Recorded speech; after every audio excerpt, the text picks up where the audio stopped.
कांग्रेस खड़गे साहब तुम आगे बढ़ो, खड़गे साहब तुम आगे बढ़ो,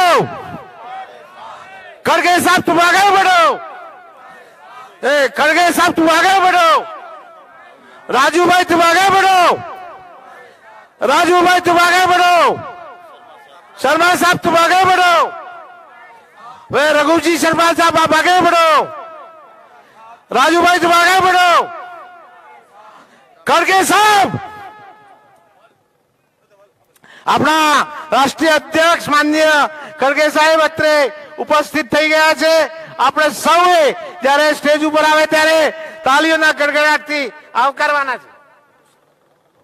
હા, એમની સાથે આપણા પ્રભારી માનનીય રઘુ શર્માજી, એમની સાથે વિરેન્દ્રસિંહજી રાઠોડ સાહેબ, આ સૌ પ્રભારી મિત્રો વડીલો અહીં આવી રહ્યા છે ત્યારે આપણે ભિલોડા તાલુકા અરવલ્લી જિલ્લા તરફથી એમનું સ્વાગત કરીએ છીએ। खड़गे साहब तुम आगे बढ़ो, रघुजी शर्मा आप आगे बढ़ो, वीरेंद्र सिंह राठौड़ आप आगे बढ़ो, हम तुम्हारे साथ है।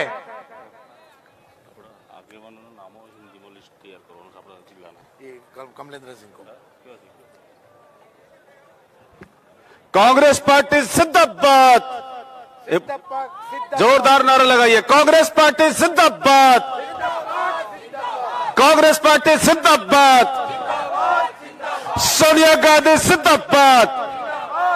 दोनों हाथ ऊपर उठा के नारा लगाइए साथियों, आगे पीछे ऊपर नीचे के साथी दोनों हाथ ऊपर उठा दे जोरदार ताली के साथ। सोनिया गांधी जिंदाबाद, मल्लिकार्जुन खड़गे जिंदाबाद, गांधी नेहरू अमर रहे, अमर रहे। अरे कांग्रेस पार्टी, इतने धीरे बोलेंगे तो कैसे काम चलेगा, थोड़ा आवाज तो उठानी पड़ेगी। कांग्रेस पार्टी, खड़गे साहब, राजू भाई बटन दबेगा, हाथ पे बटन दबेगा, दोनों हाथ ऊपर उठा के बटन दबेगा, बटन दबेगा। खड़गे साहब जिंदाबाद, जिंदाबाद जिंदाबाद, कांग्रेस पार्टी खड़गे साहब जिंदाबाद जिंदाबाद, गांधी नेहरू अमर रहे, अमर रहे, अमर रहे। सोनिया गांधी जिंदाबाद, जिंदाबाद जिंदाबाद, राहुल गांधी जिंदाबाद, जिंदाबाद जिंदाबाद, खड़गे साहब जिंदाबाद, जिंदाबाद जिंदाबाद, सोनिया गांधी खड़गे साहब, जिंदाबाद जिंदाबाद। अरे कांग्रेस पार्टी जिंदाबाद। दोनों हाथ ऊपर उठा के आदरणीय अध्यक्ष जी का स्वागत करिए जोरदार तालियों के साथ, जोरदार तालियों के साथ। हमारे बीच में कांग्रेस कमेटी के सम्मानित अध्यक्ष श्री मल्लिकार्जुन खड़गे जी आगे हैं, जोरदार ताली बजा के स्वागत करिए। આપણા અહીંયા રાષ્ટ્રીય અધ્યક્ષ એવા ખડગે સાહેબ પધારી રહ્યા છે ત્યારે ફરીવાર એકવાર જોરદાર તાલીઓથી એમનું સ્વાગત કરીએ। कांग्रेस आवाज અથડાવો જોઈએ કાને। कांग्रेस, कांग्रेस, भारत माता की, भारत माता की। હવે ટૂંક સમયમાં આપણે કાર્યક્રમ આગળ ધપાવવા જઈ રહ્યા છીએ ત્યારે બધાને શાંતિપૂર્વક બેસવાનું છે અને આગળ કાર્યક્રમ ધપાવવા જઈ રહ્યા છે। આપણા રાષ્ટ્રીય અધ્યક્ષ ખડગેજી, એમની સાથે રઘુજી શર્માજી, વીરેન્દ્રસિંહ રાઠોડજી, આ સૌ મહેમાનો અત્રે આવ્યા છે ત્યારે એમનું શાબ્દિક સ્વાગત કરવા માટે હું આપણા જિલ્લાના જુજારુ પ્રમુખ કમલેન્દ્રસિંહજી પુવારને વિનંતી કરીશ કે તેઓ શ્રી શબ્દોથી એમનું સ્વાગત કરે। एक बार जोर से आवाज दो, कांग्रेस, कांग्रेस। आज अपनी वच्चे 30 ભિલોડા વિધાનસભા अपना उम्मीदवार राजेंद्र कुमार पारगीना प्रचार अर्थे अपनी वच्चे उपस्थित अपना भारतीय राष्ट्रीय कांग्रेस आदरणीय अध्यक्ष जी मल्लिकार्जुन खड़गे साहब अपनी वच्चे उपस्थित अपना गुजरात प्रदेश कांग्रेस समिति प्रभारी श्री और पूर्व आरोग्य मंत्री राजस्थान एवं रघु शर्मा साहब जी, अपना उत्तर गुजरात प्रभारी अपना वीरेंद्र सिंह राठौड़ साहब, अपनी प्रमुख साथ पधारेला अपना जावेद नासिर जावेद जी, મંચસ્થ બિરાજમાન આપણા સર્વે આગેવાન મિત્રો, ફ્રન્ટલ સેલ ડિપાર્ટમેન્ટના ચેરમેનશ્રીઓ, તાલુકા કોંગ્રેસ સમિતિના બંને આપણા પ્રમુખશ્રીઓ, મહિલા કોંગ્રેસના પ્રમુખશ્રી, યુથ કોંગ્રેસના પ્રમુખશ્રી, સર્વે ઉપસ્થિત અમારે મંચસ્થ બિરાજમાન સર્વ આગેવાન મિત્રોનું આજની આ સભામાં હાર્દિક સ્વાગત કરું છું.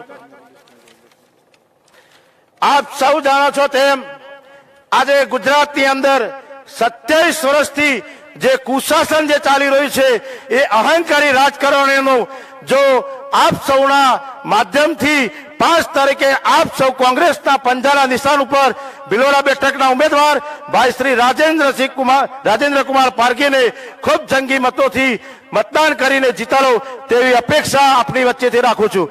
આપ સૌ જાણો છો તેમ આજે ગુજરાત કોંગ્રેસ સમિતિએ 8 વચનો આપણા માટે બનાવ્યા છે.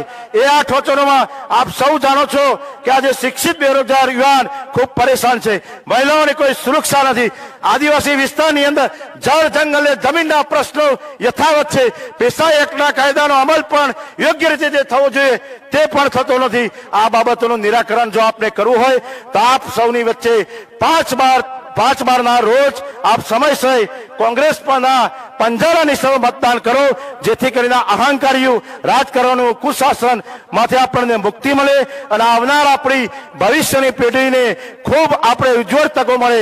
એ માટે કોંગ્રેસ પાર્ટીના પંજાના નિશાન ઉપર આપ સૌને બે હાથ જોડીને વિનંતી કરું છું કે આપણા ઉમેદવારશ્રીને જંગી મતોથી આપણા ભલા માટે, આપણા વિસ્તારના ભલા માટે અને આ વિસ્તાર જે પછાત છે તેને કોંગ્રેસ પાર્ટી જો શાસનમાં આવશે તો ખૂબ મોટા અહીંયા ઉદ્યોગોની પણ સ્થાપના થાય, શાળાઓ જે બંધ થઈ છે તે પણ થાય, આરોગ્યની સેવાઓ જે બંધ થઈ છે તે પણ શરૂ થાય. એ બાબતોને લઈને આજે આપણી વચ્ચે જ્યારે આપણા રાષ્ટ્રીય અધ્યક્ષ અને પ્રભારી છે આપણી વચ્ચે ઉપસ્થિત છે અને ખૂબ મોટી સંખ્યામાં દૂર દૂરથી અહીંયા મારા કોંગ્રેસ પરિવારજનો ઉપસ્થિત રહ્યા છે, તેવા સર્વે આગેવાન મિત્રોનું ખૂબ હૃદયપૂર્વક સ્વાગત કરું છું. જય હિન્દ, જય ભારત. સર તમે ઉભા રહો. હવે આપણે સાલથી સન્માન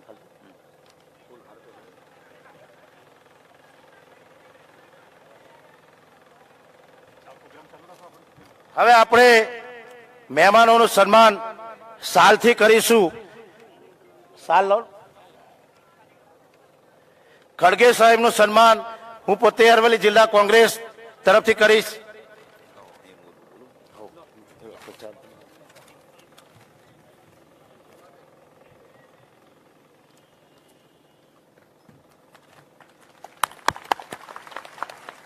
આપણે ખૂબ ખૂબ તાળીઓના ગડગડાટથી વધાવી દઈએ. હવે પછી ગુજરાતના પ્રભારી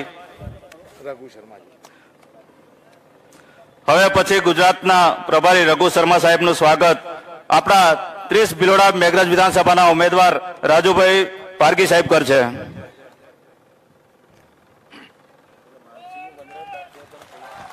કોંગ્રેસ પંજો આવ્યો. હવે પછી નદીમ જાવેદજી નું સ્વાગત વનરાજભાઈ ભિલોડા તાલુકા કોંગ્રેસ સમિતિના પ્રમુખ વનરાજભાઈ ડામોર સાહેબ કરશે. નદીમભાઈ. હવે વિરેન્દ્રસિંહ રાઠોડ સાહેબનું સ્વાગત છે, એ માનસિંહભાઈ ડામોર કરશે, એ આપણા ઉત્તર ગુજરાતના પ્રભારી છે.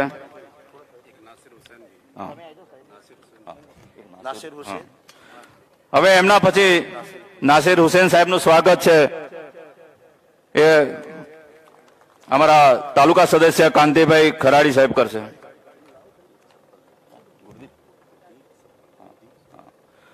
અને અહીંયા મહેમાનની અંદર ઉપસ્થિત ગુરદીપભાઈ સફલ છે, તો એમનું સ્વાગત અમારા તાલુકા સદસ્ય હર્ષદભાઈ કરશે.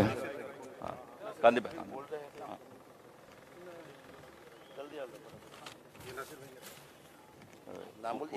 સ્વાગત કરીએ. હવે આપણી કોંગ્રેસ પાર્ટીના સમસ્ત આગેવાનો એક સાથે આપણા રાષ્ટ્રીય અધ્યક્ષ આદરણીય ખડગે સાહેબ અને આપણા પ્રભારી આદરણીય રઘુ શર્મા સાહેબ અને સાથે પધારેલા આપણા મહેમાનોનું આપણી સમગ્ર ટીમ એક સાથે ઉપસ્થિત રહીને ફૂલોના હારથી સ્વાગત કરશે. જે નામ અહીંયાથી બોલ્યું તરત જ જરા સ્ટેજ ઉપર એક સાથે પધારવા વિનંતી. કાંતિભાઈ હોતા, વનરાજભાઈ રાઠોડ, અલ્પાભાઈ વડારા, વનરાજભાઈ ડામોર, માનસિંહભાઈ ડામોર, મુકેશભાઈ પટેલ, ડોક્ટર રાજન બગોરા સાહેબ, અનિલભાઈ હડુલા, સુભાષભાઈ તબિયાર, સુભેન્દ્રસિંહ સિસોદિયા, જગદીશભાઈ સોલંકી, જયેશભાઈ ઠાકોર, ચંદ્રપાલસિંહ ચંપાવત, અમિતભાઈ ત્રિવેદી, બલભદ્રસિંહ ચંપાવત, કાલીચરણભાઈ હોથા, બલવંતસિંહ રાઠોડ, કલાબેન, ડિમ્પલબેન, કુંદનબેન, સુમિત્રાબેન, નીરુબેન, સર્વે આગેવાનો એક સાથે પધારે એવી વિનંતી. हो गया सर अभी सीधा इसमें क्या कुछ है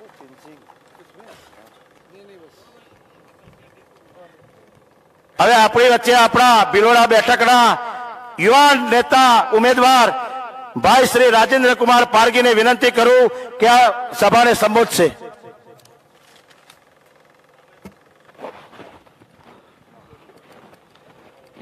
જરા એક વખત નારો બોલાવવાનો છે. ગાંધીનગરમાં જોરથી અને જુઠ્ઠું બોલી સરકારને ખ્યાલ આવવો જોઈએ કે ભિલોડા વિધાનસભામાં કોંગ્રેસ આવે છે, માટે કોંગ્રેસ પાર્ટી. હજુ અવાજ જોરથી નથી આવો. ભિલોડા મેઘરજનો અવાજ આખી ગુજરાતની જનતાને ખ્યાલ આવવો જોઈએ કે પરિવર્તન આવવાનું છે. કોંગ્રેસ પાર્ટી. કોંગ્રેસ પક્ષના ઉમેદવાર એટલે શ્રી રાજેન્દ્ર પારગીના ચૂંટણી પ્રચારથી ઉપસ્થિત ઓલ ઇન્ડિયા કોંગ્રેસ સમિતિના પ્રમુખ માન્ય શ્રી મલ્લિકાર્જુન ખડગેજી, ગુજરાત પ્રદેશ કોંગ્રેસ સમિતિના પ્રભારી માન્ય રઘુ શર્મા સાહેબ, ઉત્તર ઝોનના એઆઈસીસીના સેક્રેટરી અમારા સૌના રાહબર એવા વિરેન્દ્રસિંહજી રાઠોડ સાહેબ, ગુજરાત પ્રદેશ કોંગ્રેસ સમિતિના હોદ્દેદારશ્રીઓ, જિલ્લા કોંગ્રેસ સમિતિના પ્રમુખશ્રીઓ, સમસ્ત મંચસ્થ મહાનુભાવો અને મારા ભિલોડા શામળાજી મેઘરજની જે આન બાન અને શાન કહેવા મારા કાર્યકર્તા ભાઈઓ અને બહેનો,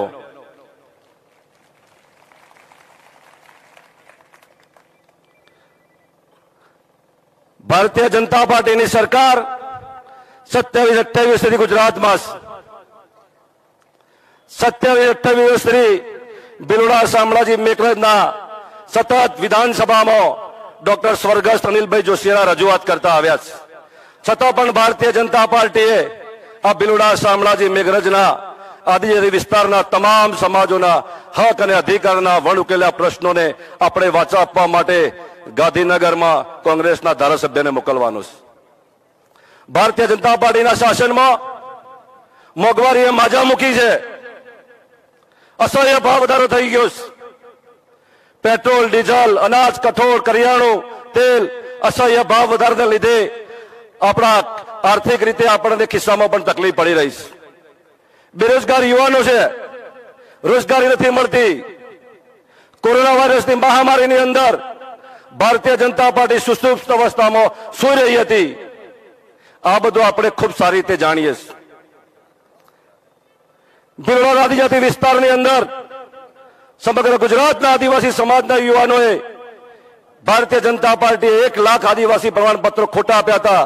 એની લડાઈ પણ અમે ગાંધીનગર સત્યાગ્રહ છાવણી ખાતે લડ્યા ત્યારે ભારતીય જનતા પાર્ટીએ આપણા આદિવાસી સમાજના ખોટા દાખલાઓ પણ રદ નથી કર્યા. એ રીતે બક્ષીપંચ સમાજ હોય, બક્ષીપંચ સમાજની કેન્દ્ર અને રાજ્ય સરકારની યોજનાઓ હોય, એ છેવાડાના માનવી સુધી મળતી નથી. એટલે માટે બક્ષીપંચ સમાજના યુવાનોને પણ અન્યાય કર્યો છે. એ રીતે દલિત સમાજ હોય તો દલિત સમાજનો અવાજ પણ દબાવી દેવામાં આવે છે. અને આપણે જોયું છે કે લોકશાહીની અંદર વાસદાના ધારાસભ્ય અનંત પટેલ ઉપર ભારતીય જનતા પાર્ટીના જિલ્લા પંચાયતના પ્રમુખ એમના પર હુમલો કરવામાં આવે. આ બાજુ ચૌધરી સમાજનું અનમોલ રતન કહેવાય એવા વિપુલ ચૌધરી સાહેબને પણ ઈડી, ઇન્કમ ટેક્સ અને પોલીસના જોરે એમને દબાવી દેવામાં આવે.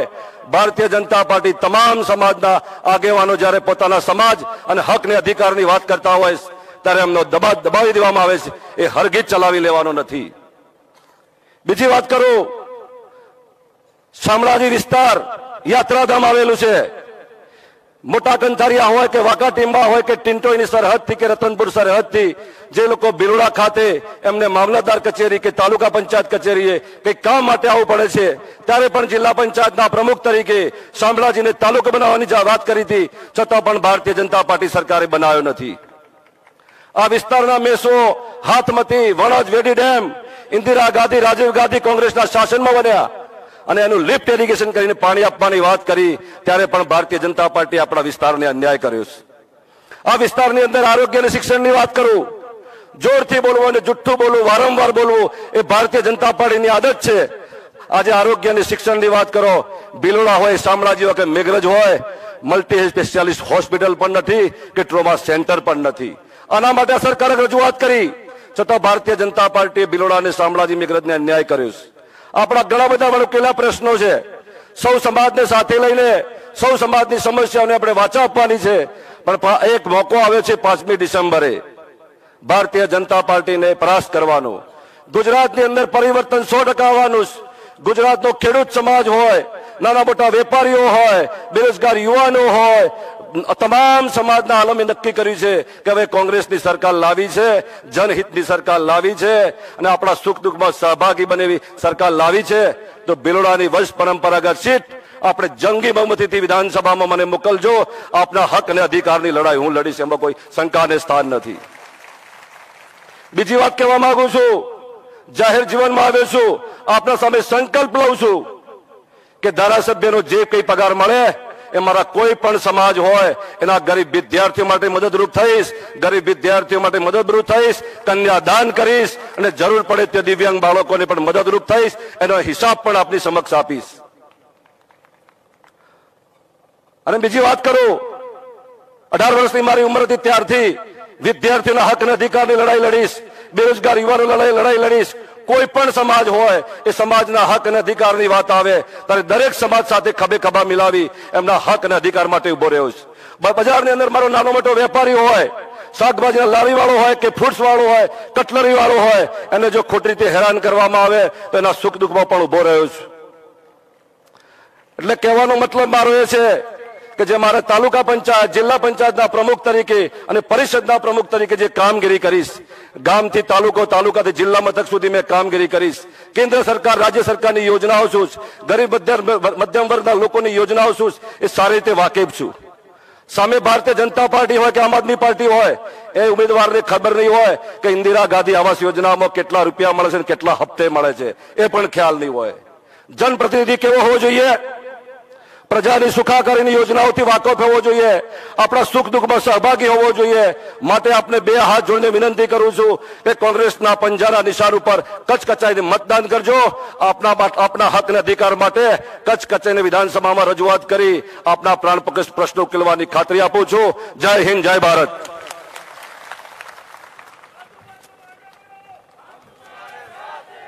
હવે આપણા ગુજરાત પ્રદેશ કોંગ્રેસના પ્રભારી અને આરોગ્ય મંત્રી પૂર્વ એવા રઘુ શર્મા સાહેબને વિનંતી કરીશ.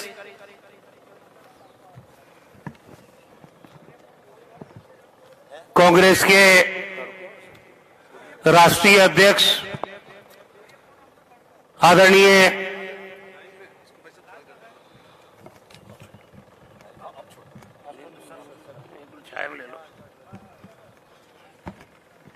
कांग्रेस पार्टी के राष्ट्रीय अध्यक्ष आदरणीय मल्लिकार्जुन खड़गे साहब, हमारे राज्यसभा में सांसद आदरणीय नासिर भाई, एआईसीसी के सेक्रेटरी, उत्तर गुजरात के प्रभारी वीरेंद्र सिंह राठौड़ जी, एआईसीसी के सेक्रेटरी कई दिनों से आपके बीच में है भाई नदीम जावेद जी,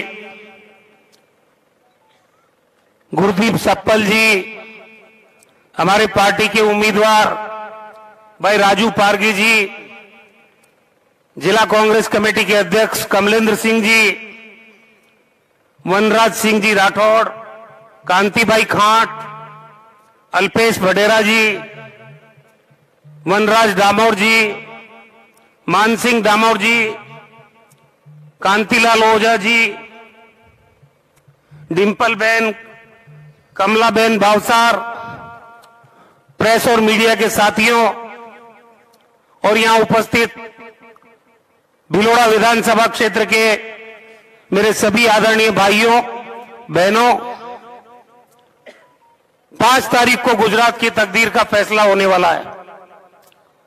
पिछले 27 साल से भारतीय जनता पार्टी की सरकार है यहां, और आज भी जिस तरह से मूलभूत सुविधाओं के लिए गुजरात के लोग तरस रहे हैं, जो गरीब है, जो दलित है, जो आदिवासी है, जो पिछड़ा है, मध्यम वर्गीय परिवार है, उनका जीना मुश्किल हो गया इस बीजेपी के राज में। 2017 के चुनाव में आप लोगों ने अरवली जिले की तीनों सीट कांग्रेस पार्टी को जिताई थी, आशीर्वाद दिया था हमारे तीनों उम्मीदवारों को, और ये सीट तो जोशियारा जी 5 बार जीते। एक कांग्रेस का गढ़ है। मुझे उम्मीद है कि जो उम्मीदवार कांग्रेस पार्टी ने दिया है, भाई राजू पारगी, इसको आप लोगों ने जिला पंचायत का प्रमुख बनाया था, और एक बार जो जिला पंचायत का प्रमुख होता है उसको मालूम होता है कि गांव की गली मोहल्ले की तकलीफ, नरेगा में मजदूरी, छोटे छोटे काम जिससे गरीब की जिंदगी में खुशहाली आए, वो जिला पंचायत के प्रमुख से ज्यादा कोई बेहतरी से नहीं जानता।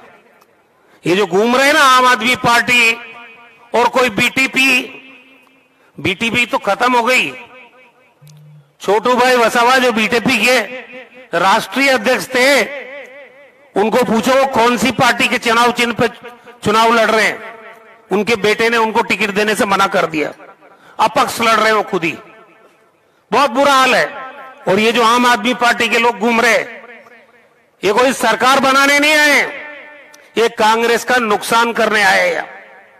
ध्यान रखना कि ये भारतीय जनता पार्टी को परोक्ष रूप से ताकत देने वाले लोग हैं।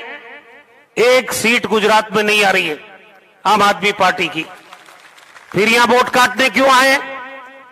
ये बीजेपी को ताकत देने वाले लोग हैं।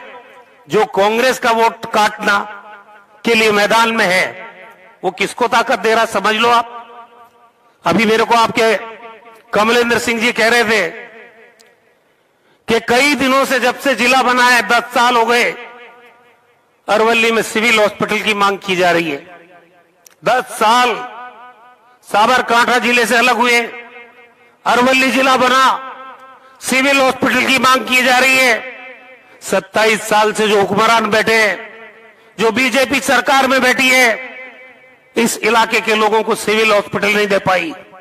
और इसीलिए कोविड जो सदी की भीषणतम महामारी आई, ना गरीब आदमी को बेड मिला, ना वेंटिलेटर मिला, ना ऑक्सीजन मिली, और ना जीवन रक्षक रेमडेसिविर इंजेक्शन मिला।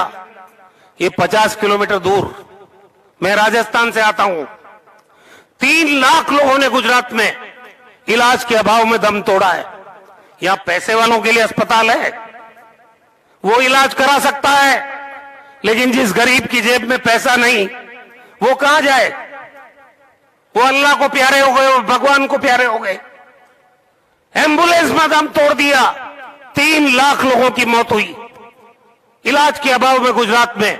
और ये 50 किलोमीटर पे डूंगरपुर, मैं आरोग्य मंत्री था, ये आपके प्रधानमंत्री जी ने खुद ने तारीफ की कि राजस्थान का भीलवाड़ा मॉडल, राजस्थान में एक आदमी को नहीं मरने दिया हमने इलाज के अभाव में। ये 50 किलोमीटर जो डूंगरपुर है ना, यहां मेडिकल कॉलेज है, क्योंकि वहां सरकार है कांग्रेस पार्टी की। और ये अरवली जो 50 किलोमीटर दूर है, यहां 27 साल से बीजेपी की सरकार है, और 10 साल से यहां के लोग सिविल अस्पताल की मांग कर रहे हैं। मेडिकल कॉलेज तो छोड़ दो, Udaipur 120 kilometre medical college, 4 private, 1 सरकारी। वहां भी इंसान रहते हैं, यहां भी इंसान रहते हैं। फर्क देखिए, राजस्थान में हर परिवार का 10 लाख का बीमा, कोई बीमारी हो जाए, गरीब का घर बिक जाता है, गहने बिक जाते हैं, जमीन बिक जाती है।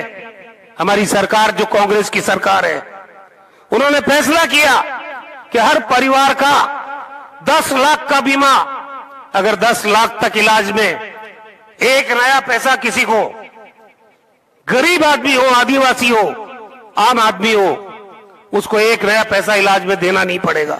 और किसी के कैंसर हो जाए, किडनी की प्रॉब्लम हो जाए, हार्ट की प्रॉब्लम हो जाए, लीवर की प्रॉब्लम हो जाए, 10 लाख से भी पार चला जाए, 20 लाख हो जाए, 25 लाख हो जाए, एक एक नया पैसा राजस्थान में गरीब आदमी को सरकार दे रही है। ये दुर्घटना हो जाए, तालाब में डूब जाए, आग लग जाए कहीं, 5 लाख का बीमा हर नागरिक का राजस्थान में है। ये 500 बेड का अस्पताल डूंगरपुर में है, 500 बेड का उदयपुर में है, 33 जिले आपके गुजरात में, 33 के 33 जिले राजस्थान में, 31 जिलों में सरकारी मेडिकल कॉलेज, 500 बेड की अस्पताल। जाके देखो तो सही, यहां से जब श्यामला से आगे निकलते हैं तो सड़क पे पेट का पानी नहीं हिलता, ऐसी सड़कें राजस्थान में दी है। और हमें 5 साल सरकार में रहने का मौका मिलता है वहां। यहां 27 साल जिन लोगों को आपने सरकार दी है, हिसाब तो पूछो। यही मौका है, ये मतदान का जो अधिकार कांग्रेस के महान नेताओं ने, डॉक्टर अंबेडकर ने, पंडित जवाहरलाल नेहरू ने, महात्मा गांधी ने, जो एक गरीब से गरीब आदमी को वोट का अधिकार दिया है, हर 5 साल बाद सत्ता में बैठे हुए आदमी को सिर झुकाना पड़ता है आपके सामने, भीख मांगनी पड़ती है वोट की। लेकिन सोच समझ के मतदान करना चाहिए। ये लोकतंत्र की बुनियाद जो है, ये आम आदमी का दुख दर्द दूर करने के लिए रखी गई थी। लेकिन ये हिंदू मुस्लिम करते हैं, ये भाई को भाई से लड़ाने की राजनीति करते हैं। सबसे ज्यादा परेशान किससे होते हो आप? सबसे ज्यादा परेशान किससे होते हो? एक आदमी को जो डराता है वो पुलिस का आदमी होता है। होता कि नहीं होता? पुलिस का आदमी परेशान करता ना। अब की बार बीजेपी ने पुलिस के आदमी को उम्मीदवार बना दिया। अरे पहले क्या कम जुल्म हो रहे थे, अब पुलिस के हाथ में अगर राज की चाबी दे दोगे तो फिर तुम्हारा जीना मुश्किल। इसलिए मैं हाथ जोड़ के आपसे प्रार्थना करता हूं कि वो कांग्रेस पार्टी है जिसकी नेता इंदिरा गांधी, जिनका आदिवासी समाज के साथ अटूट रिश्ता रहा, प्यार का रिश्ता रहा, भावना का रिश्ता रहा, ये वो राजीव गांधी की पार्टी है जिसने देश के प्रधानमंत्री की शपथ ली। पहला दौरा किया आदिवासी इलाके में, प्रधानमंत्री की शपथ लेते ही ये दिखाने के लिए कि कांग्रेस आदिवासी के जीवन में परिवर्तन लाना चाहती है। ये जल, जंगल, जमीन, इसकी रक्षा कौन कर रहा है? कानून किसने बनाए? कांग्रेस पार्टी ने। पालना कौन नहीं कर रहा है? राजस्थान में पालना हो रही है, अधिकार मिल रहे हैं, पट्टे मिल रहे हैं। जो जमीन पे आप रहते हो, जिस जमीन पे आप खेती करते हो, जो जमीन आपके कब्जे में है, उसका अधिकार कानूनन आपको मिलना चाहिए। लेकिन ये 27 साल से पैसा कानून की पालना गुजरात के अंदर नहीं कर रहा है तो बीजेपी की सरकार नहीं कर रही है। इसलिए सोनिया गांधी हो, राहुल गांधी हो, राहुल जी आए थे दाहोद में, आदिवासियों के अधिकार के लिए सत्याग्रह चलाया उन्होंने। अभी 10 मई को कांग्रेस पार्टी की भावना, हमारे नेताओं की भावना आप लोगों के साथ दिल से जुड़ी हुई है और ये रिश्ता कोई नहीं तोड़ सकता। ये बीजेपी वाले आदिवासी विरोधी मानसिकता के लोग हैं, आपको वोट बैंक समझते हैं लेकिन बदले में कुछ देना नहीं चाहते।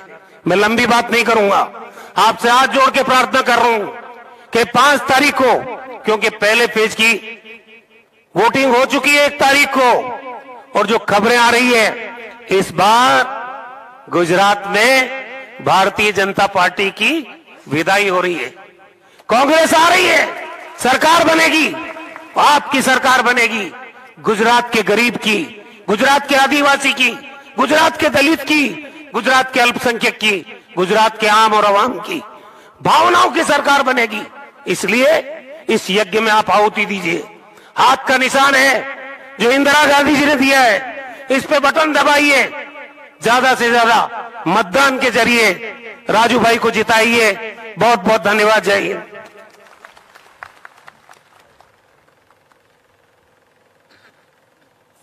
ખૂબ ખૂબ ધન્યવાદ।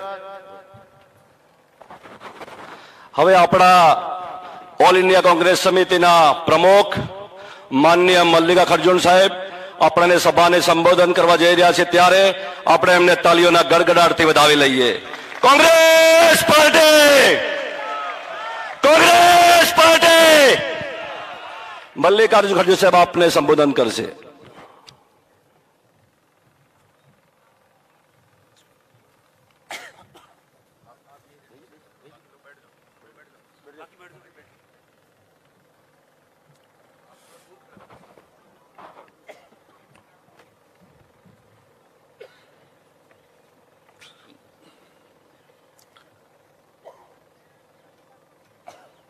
इस मंच पर चुनाव के प्रचार के लिए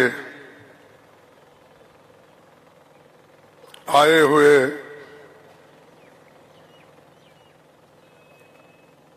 गुजरात के प्रभारी और अभी अभी आपको उन्होंने संबोधित किया और बहुत से विचार आपके सामने उन्होंने रखी। श्री रघु शर्मा जी, नासिर हुसैन साहब member of parliament, Virendra Singh Rathore AICC secretary, Nadeem Javed AICC secretary, Gurdeep Sappal ji, Raju Pargi ji जो हमारे कैंडिडेट हैं और अभी आपकी उनकी तकरीर भी सुने हैं, खामेंद्र सिंह जी डीसीसी प्रेसिडेंट और वनराज सिंह राठौर, कांति भाई कांत, अल्पेश वडेरा, वनराज दामोदर जी, मान सिंह दामोदर, कांति लाल ओदा जी, डिम्पल बेन और कला बेन और भारी भावसा, सारे हमारे मंच पे बैठे हुए भाइयों बहनों और यहाँ उपस्थित सज्जनों, माताओं, किसान भाइयों, आदिवासी मेरे बंधुओं, मीडिया के मेरे दोस्तों, नौजवान साथियों, अभी आपके सामने हमारे पार्टी के ओर से बहुत सी बातें आपके सामने रखी गई। मैं कर्नाटक से आता हूं, आप लोगों को मालूम होगा और मैं एआईसीसी का अध्यक्ष होने के बाद चुनाव प्रचार में ही मैं लगा हूं और मैं अध्यक्ष बन के अब 30 दिन हो गए, 35 दिन हो गए। अब 35 दिन में मैं एक 15 दिन घूमने ही गया, हर जगह कहीं भारत जोड़ो यात्रा राहुल गांधी जी का और चुनावी प्रचार का और दूसरे सभा में भी मुझे जाने का मौका मिला और आज इस कॉन्स्टिट्यूंसी में मुझे आप सभी का दर्शन लेने का लाभ मिला। ये चुनाव केवल हमारे राजू पारगी जी का नहीं है। ये चुनाव राज्य के लिए और देश के लिए भी महत्वपूर्ण है। आप सोचेंगे ये तो इलेक्शन आ रहा है, जैसा है वैसा ही चलेगा, या ऐसा नहीं। खास करके ये चुनाव बड़ा महत्व रखती है गुजरात के डेवलपमेंट के लिए, गुजरात के दलितों के लिए, गुजरात के आदिवासियों के लिए, गुजरात के अल्पसंख्यक के लिए और गुजरात के पिछड़े हुए लोगों के लिए, किसानों के लिए, नौजवानों के लिए। क्योंकि ये जो गुजरात की सरकार आज है,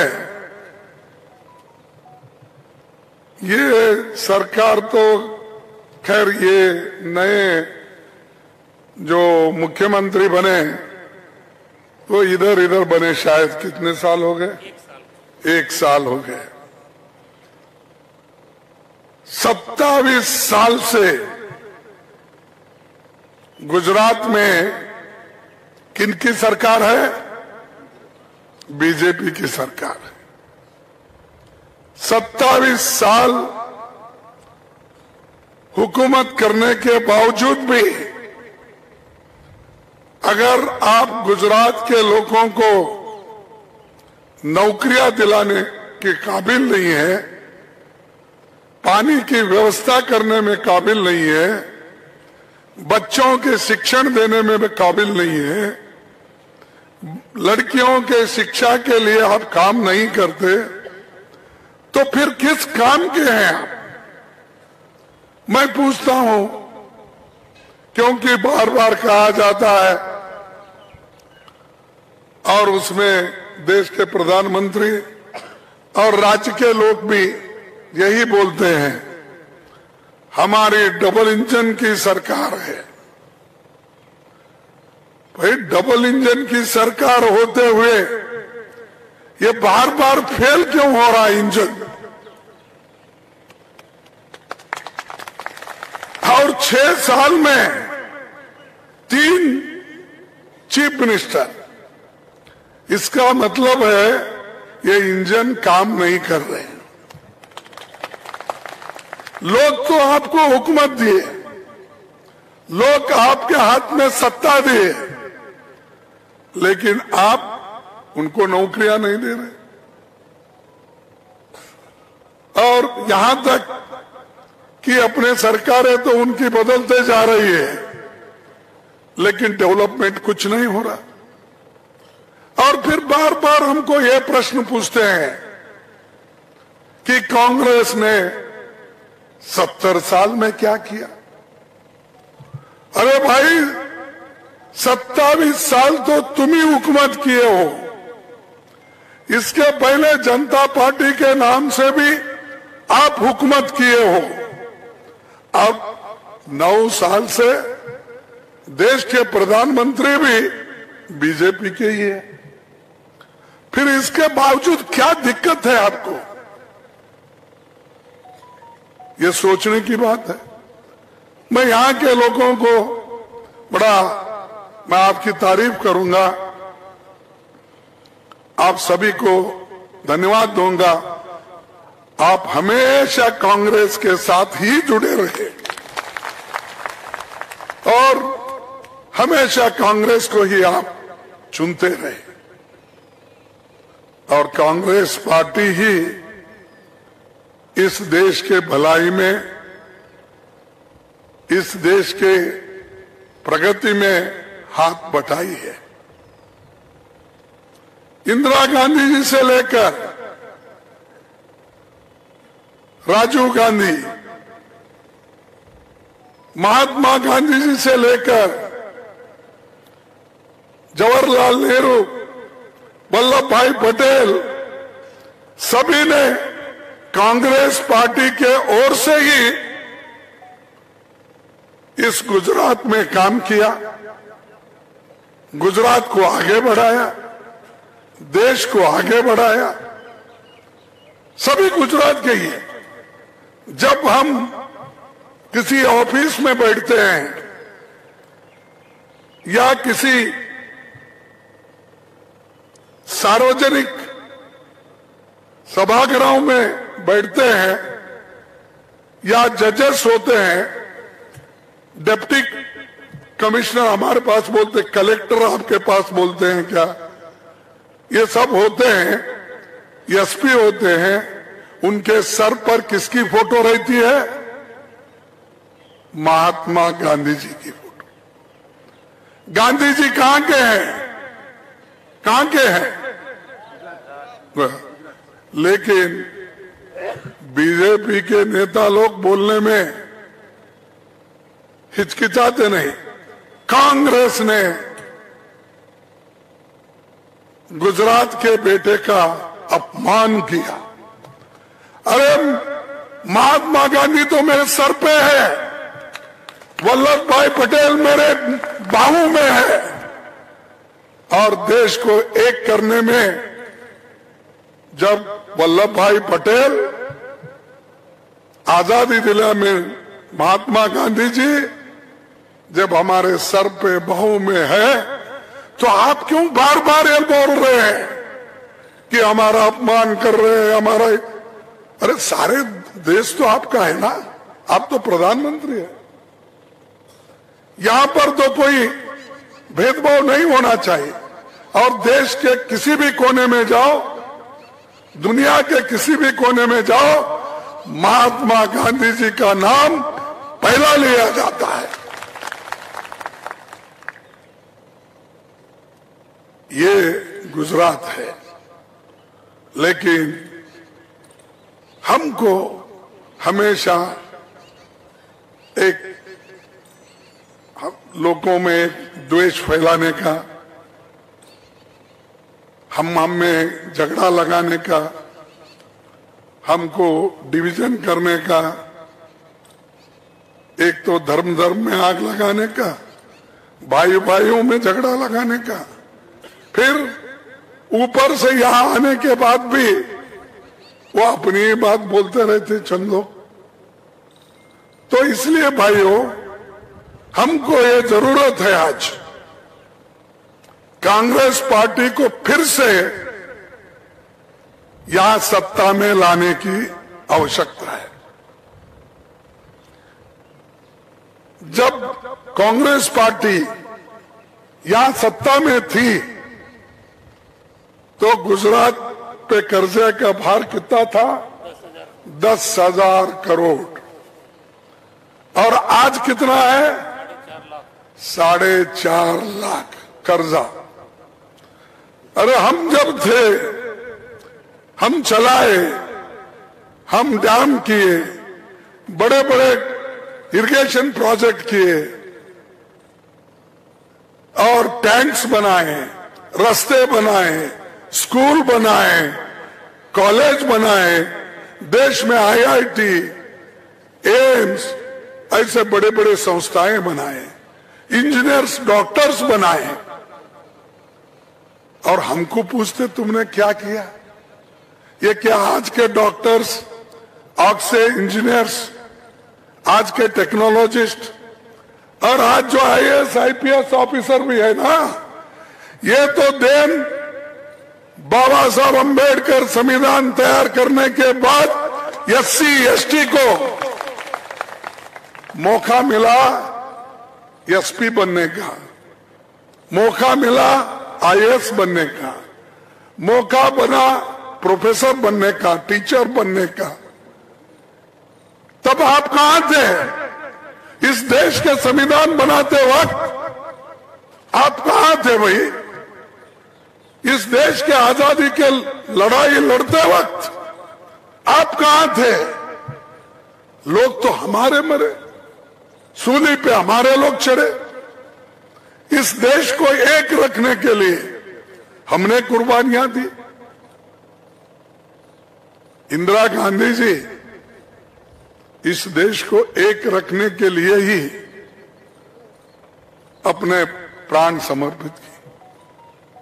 वो चाहती थी कि देश में एकता रहे, सब मिलकर रहे, इसमें कोई किसी भाग, किसी प्रांत हमसे नहीं जाना, जुड़ के रहना, यही इंदिरा गांधी जी का था। लेकिन इंदिरा गांधी जी के छाती में 32 गोलियां मार के उनको खत्म किया। राजीव गांधी को वो भी चाहते थे देश एक, लेकिन जब चेन्नई में गए, श्रीपेरुम्बदूर में, वहां एक महिला ने उनको स्वागत करने के नाते, जब वो सीढ़ियां चढ़ रहे थे, स्वागत के लिए एक महिला ठहर कर माला पहनने के लिए वो आगे आई और एक मानव बम अपने कमर को लपट लेके हार डालने गई और उसी वक्त वो बम फट गया और राजीव गांधी जी के शरीर के टुकड़े टुकड़े हो गए। है ऐसा कोई आपके पास? फिर हमको वही प्रश्न पूछते हो, अरे आप क्या काम किए वो पहले बोलिए। आदिवासियों के लिए क्या काम किया?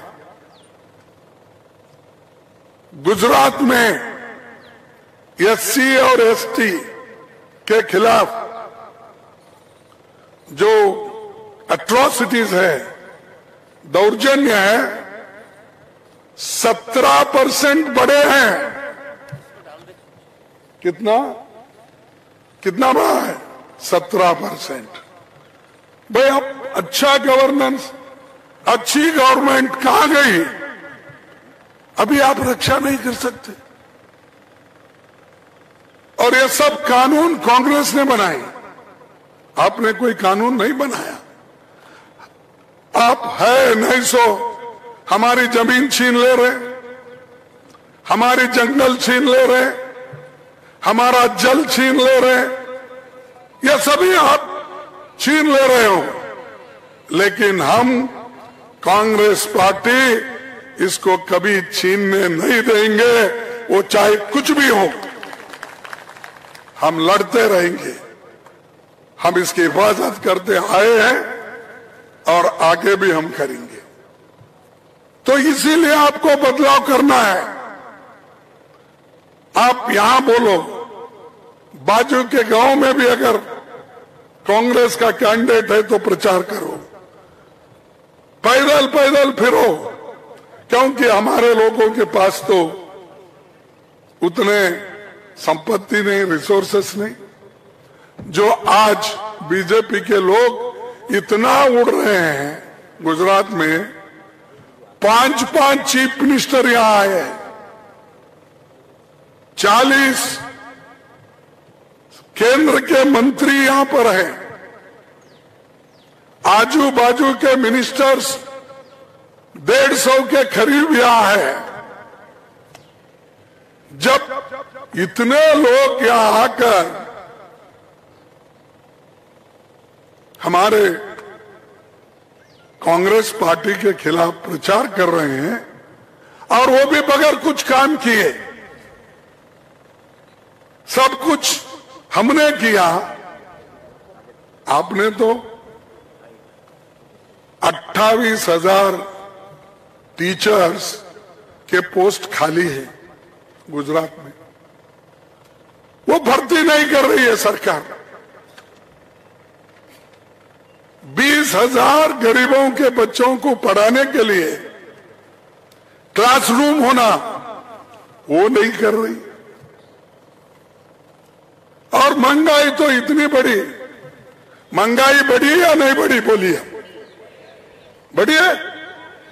फिर वो बीजेपी सरकार तो बोलती है उसके बारे में कुछ नहीं। आटे की कीमत बढ़े, बच्चों के पेंसिल, नोटबुक, इसके कीमत बढ़ी, जीएसटी, हर चीज पर जीएसटी, अवश्य वस्तुओं के ऊपर ये जीएसटी डाल के इतना महंगा कर दिया, आज गरीब को जीना मुश्किल हो गया है।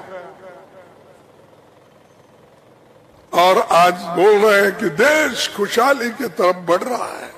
कहां बढ़ रहा है भाई? यहां आटा नहीं मिल रहा, तेल नहीं मिल रहा, गैस नहीं मिल रहा, और सिलेंडर पहले तो एक फ्री दिए जैसा करे, फोटो लगा लिए, सब जगह सिलेंडर दिखाए। एक सेंट्रल मिनिस्टर तो सिलेंडर रह के कहीं महंगा हो गए तो रोड पे बैठते थे, अब कोई दिख रहा ही नहीं। 500 का सिलेंडर आज 1200 रुपए हो गए। तो 1200 रुपए सिलेंडर के आपको देना पड़ रहा है। तो इतनी महंगाई आपने किया, फिर भी लोग तो कहते हैं कि हम बीजेपी को वोट दो। उसके अलावा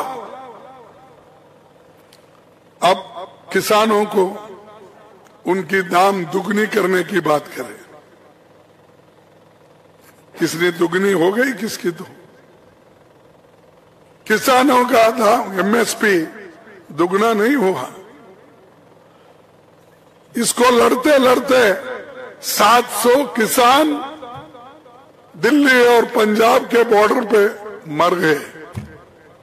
एक मिनिस्टर ने अपने जीप, उसका मिनिस्टर का बेटा एक जीप लेकर 2-3 लोगों को कुचल दिया, उसमें एक मीडिया का मेरा भाई भी था। तो ऐसी हरकतें करके आप इस देश को, इस राज्य को बर्बाद कर रहे। तो इसीलिए हम चाहते हैं कि इस सरकार को बदलना है। यहां तो ये कॉन्स्टिट्यूंसी में तो मुझे 100% विश्वास है कांग्रेस पार्टी को आप लाएंगे। मेरे को चिंता है दूर दूर के जो हमारे कैंडिडेट है उनके बारे में आप सोचना जरूर है, काम करना जरूरी है। अब महंगाई एक तरफ, दूसरे तरफ अनएम्प्लॉयमेंट। यार नौकरियां नहीं गरीबों के लिए, सब नौकरियां या तो डेली वेजेस पे या तो कॉन्ट्रैक्ट में। आज गुजरात में 5 लाख नौकरियां सरकारी और अर्ध सरकारी जो एडेड इंस्टीट्यूशन मिला के खाली है। 5 लाख। आप क्यों नहीं देते? क्योंकि अगर वो 5 लाख नौकरियां भरे तो आदिवासी, एससी, बैकवर्ड इनको 50% मिलेगा। इसीलिए वो भरना नहीं चाहते, इसलिए वो नौकरियां सब डेली वेजेस पे, कॉन्ट्रैक्ट लेबर से वो कर रहे हैं। तो क्या इसीलिए इस देश का संविधान बना था? जो हकूक हमारे थे वो छीन लेने के लिए क्या हमने आजादी लाई थी? जो कांग्रेस ने दिलाया किया, उसके लिए उसको छीनने का काम बीजेपी कर रही है। और परसों सुना कहीं और दिल्ली में भी देखा, और अब बीजेपी के मैनिफेस्टो में भी है। वो कहते हैं गुजरात में युवकों को कितने नौकरी देंगे? 10 लाख या 20 लाख? 5 लाख नौकरी। अरे भाई 5 लाख तो नौकरी है, वो तो भरो पहले, फिर मैं हर साल 2-2 करोड़ दूंगा। वो कहां गए फिर? तो लोगों को कितने दिन ऐसे ही बेवकूफ बनाते रहेंगे, कितने ऐसी बार झूठ बोलते रहेंगे। तो इसमें आज बेरोजगारी बढ़ी है, महंगाई बढ़ी है, करप्शन ज्यादा हो गया है। पैसे के बगैर कोई काम नहीं होता और दूसरों को कर। मैं जो भी हमारी सरकार, बीजेपी की सरकार आएगी, बड़ा स्वच्छ सरकार रहेगा और अच्छी सरकार हम देंगे, उन्होंने गवर्नेंस देंगे। तो मैं पूछ रहा हूं, अगर आप अच्छी सरकार देने की बात करें, अच्छा गवर्नेंस की बात करें, तो इतने एमएलए और एमपीज को बीजेपी खरीद रही है। सबके ऊपर ईडी, इनकम टैक्स, जो उनकी बात नहीं सुनते उनको इनकम टैक्स का केस, ईडी का केस और दूसरे केस डालकर फंसा रहे और उनको करप्ट बोल के डंप कर रहे। ठीक है, अगर कोई खराब काम करता है तो उसको जरूर शिक्षा मिलनी चाहिए, लेकिन जिन लोगों को आपने, चाहे वो कर्नाटक में हो, आसाम में हो, दिल्ली में हो, पंजाब में हो, राजस्थान में हो, मध्य प्रदेश में हो, गोवा में हो, मणिपुर में हो, कहीं भी हो, इतने सरकारें आपने बनाई ना, किन लोगों को लेके बनाए? डरा धमका के बनाए और वो करप्शन में इन्वॉल्व है, इसीलिए आपने केस करके उनको किनारा कर दिया। फिर ऐसे लोगों को लेकर आप सरकार बनाए तो इसका मतलब क्या है कि बीजेपी के पास बहुत बड़ा वॉशिंग मशीन है, ड्राई क्लीन की वॉशिंग मशीन है। वो वॉशिंग मशीन में यहां का कहीं का भी जो करप्ट आदमी जाता है वो क्लीन होके बाहर आता है जब बीजेपी में जम जाता है। जरा सोचिए, मैं सिर्फ वोटों के लिए ये बातें नहीं कर रहा हूं। अरे भाई, जो एमएलए, एमपी, जो आदमी, जो कॉन्ट्रैक्टर ये करप्ट होता है, ईडी का केस डालते हो, फिर उसको अंदर लेते हो, मिनिस्टर बनाते हो, तो इतना बड़ा वॉशिंग मशीन बीजेपी वाले खरीदे हैं, तो आप सोचिए इनकी मानसिकता क्या है। तो इसलिए मैं बोल रहा हूं भाइयों कि ये सरकार को आप हटाना चाहिए। ये सरकार अगर यहां हट गई, सारे देश में बदलाव आएगा। उस बदलाव का नेतृत्व आप करेंगे। मैं सच बोल रहा हूं, क्योंकि ये झूठ पे झूठ बोलते ही जाते हैं। मैं अब परसों लोग इधर मैं आ रहा था, एक पुल गिरी ना, मोरबी में पुल गिरी, उसका रिपेयर कब हुआ था? 2-4 महीने पहले हुआ था। उसका उद्घाटन 5 दिन पहले किया था।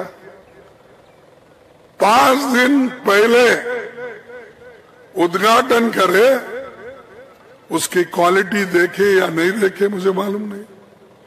वो किसके प्यारे थे या किनके साथ वो लोग थे मुझे मालूम नहीं। 133 लोग मर गए, कौन जिम्मेदार है? कभी बीजेपी वाले जाके रोए? सिर्फ उनको 4-4 लाख रुपए दिए और वो देने का वायदा किया। अब कितने लोगों को मिला मुझे मालूम।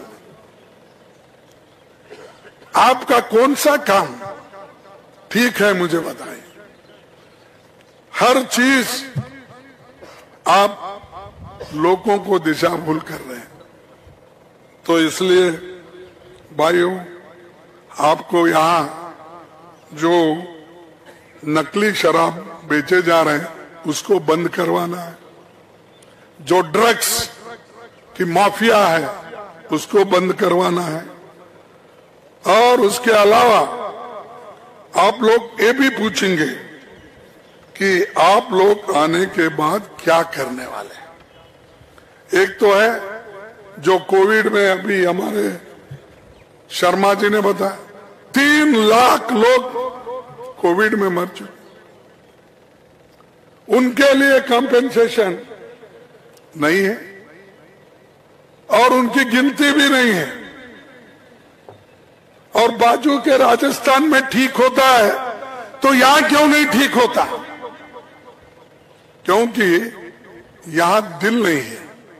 गरीबों के बारे में जो एक श्रद्धा से काम करना वो नहीं है, इसीलिए तो यहां इतने लोग मर चुके। उसके अलावा यहां पर क्राइम रेट भी बढ़ गए। कम से कम 1 लाख लोगों पर 445% पे यानी औसत एवरेज लोग क्राइम में इन्वॉल्व है। और ये देश का बता रहा हूं, 4 से 45 एवरेज क्राइम रेट। गुजरात का कितना है? 1044। तो कंट्री के एवरेज से, देश के एवरेज से भी बढ़ के वहां 444 है एवरेज, तो यहां पर 1044 है। ये है अच्छी सरकार। और हम एक अच्छी सरकार देंगे। ये जो उनका कहना है ये सब झूठ है। और हम कांग्रेस पार्टी हमेशा गरीबों के साथ रहे, इसीलिए हमने नरेगा जैसी योजना सोनिया गांधी जी ने लाई और फूड सिक्योरिटी एक्ट लाए। बच्चों को पढ़ने के लिए कंपलसरी एजुकेशन एक्ट लाया और इसके अलावा मिड डे मील लाया। ये सारी चीजें कांग्रेस ही कर सकती, दूसरे कोई नहीं कर सकते, क्योंकि बाकी के लोगों का पेट भरा हुआ है। यहां बहुत से कुपोषण से बहुत से बच्चे मर रहे। वो देश के एवरेज को अगर यहां हम जोड़ देंगे तो सबसे ज्यादा अगर बच्चों के मरने वालों बच्चों की संख्या गुजरात में है। क्यों भाई? आप बात तो सबको लेकर चलने की करते हैं, सबके साथ है, सबका विकास है। कहाँ है विकास? ये आंकड़े तुम्हारे मेरे नहीं, मैं जो बोल रहा हूं। तो इसलिए हमारी सरकार को आप बिठा दो और हमारी सरकार आप लोगों के लिए एलपीजी गैस सिलेंडर 500 रुपए में हम कर देंगे। जो अब 1200 रुपए है वो हम 500 रुपए में आपको देंगे। और सरकारी जो कर्मचारी हैं उनका ओल्ड पेंशन जो पहले मिलता था उसको हम रिटेन करेंगे। और हम ये वायदा कर 5 साल में 10 लाख नौजवानों को नौकरियां हम दिला के रहेंगे। सरकारी नौकरियों में और स्किल डेवलपमेंट में हर तरीके से हम नौकरियां 10 लाख लोगों को 5 साल में दिलाते रहेंगे। हम जो वायदा करते हैं कांग्रेस उसको निभाते आई है। और 3,000 रुपए बेरोजगारी भत्ता देंगे। और जो कॉन्ट्रैक्ट और डेली वेजेस नौकर सरकार में काम कर रहे उनकी नौकरी हम पक्की करेंगे। किसानों का 3 लाख जो कर्जा है 3 लाख तक वो हम माफ करेंगे।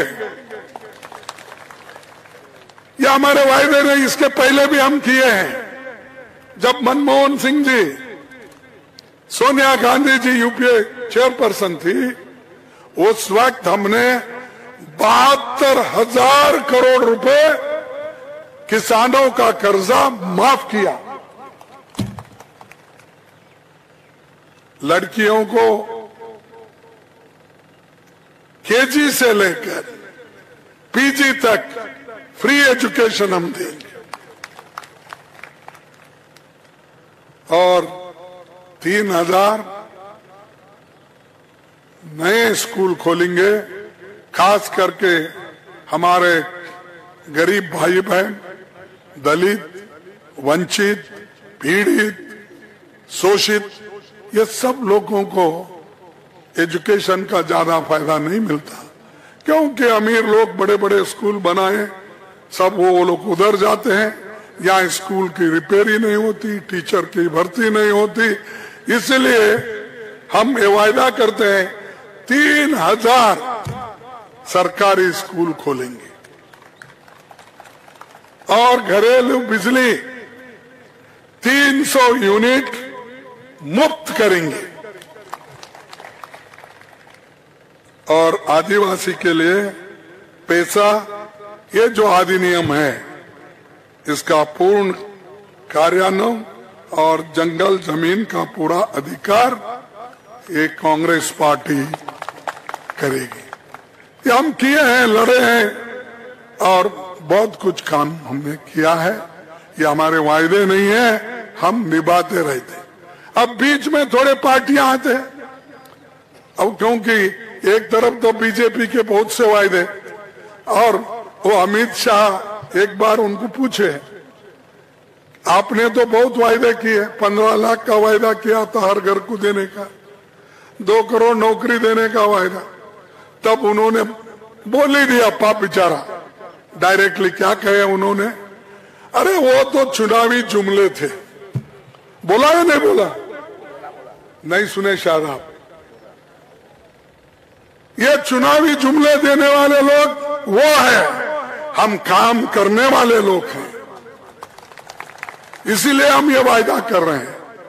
और बाकी के लोग आ रहे हैं छोटे मोटे जीतने वालों को टांग मारने के लिए। अरे हम तो भागने वाले हैं कांग्रेस पार्टी रेस में, लेकिन चंद लोग रेस में भागने वालों को टांग मारने वाला नहीं। उनसे होशियार रहो, तो उनके बातों में झांसों में मत आओ। अरे कांग्रेस पार्टी कन्याकुमारी से लेकर कश्मीर तक है, बंगाल से लेकर सौराष्ट्र तक है। ये तुम लोग बीच में क्यों आकर जीतने वाले पार्टी को टांग मार रहे हो? तो मैं क्या कहूं, किसी के मदद के लिए आप आए समझो, क्या लोगों के भलाई के लिए आप आए हैं समझो, क्या समझना चाहिए आप ही बोलिए। तो इसीलिए आप उनको वोट मत दो। उनको अगर वोट देंगे तो आप बीजेपी को मदद कर रहे हैं, ये समझिए। और मैं आपको विनती करूंगा, ज्यादा वक्त नहीं लूंगा, कि हमारे जो कैंडिडेट है राजू, इनको आप जिता के लाओ और मजबूत सरकार हम देंगे। और ये कांग्रेस का गढ़ है, इस किले के अंदर कोई नहीं आना चाहिए। ये मजबूती से रखो, और ये किला अगर मजबूत है, सब जगह और भी हम मजबूती से लड़ेंगे। इतना कहते हुए मेरे 4 शब्दों को समाप्त करता हूं। जय हिंद, जय गुजरात। मैं 2 नारे लगाऊंगा, आप लोग मेरे साथ लगाइए। जय हिंद। अरे जोर से बोलो, इतनी ताकत नहीं है क्या तुम्हारे पास? मेरा 81 ईयर्स चल रहा है, मेरी आवाज जरा अच्छी दिख रही है आपसे भी। जय हिंद। जय हिंद। जय कांग्रेस। जय कांग्रेस। जय कांग्रेस। जय कांग्रेस। जय कांग्रेस। जय कांग्रेस। धन्यवाद। आप सभी को मेरा नमस्कार। Thank you. ખૂબ ખૂબ ધન્યવાદ આદરણીય અમારા રાષ્ટ્રીય અધ્યક્ષ મલ્લિકાર્જુન સાહેબ. હવે આપણી વચ્ચે આભાર વિધિ કાલીચરણભાઈ હોથા કરશે. આપના સૌના સન્માનીય રાષ્ટ્રીય કોંગ્રેસ અધ્યક્ષ મલ્લિકાર્જુન ખડગે સાહેબ આપને માર્ગદર્શન આપવા માટે પધાર્યા તે બદલ અરવલ્લી જિલ્લા કોંગ્રેસ સમિતિ તથા ભિલોડા અને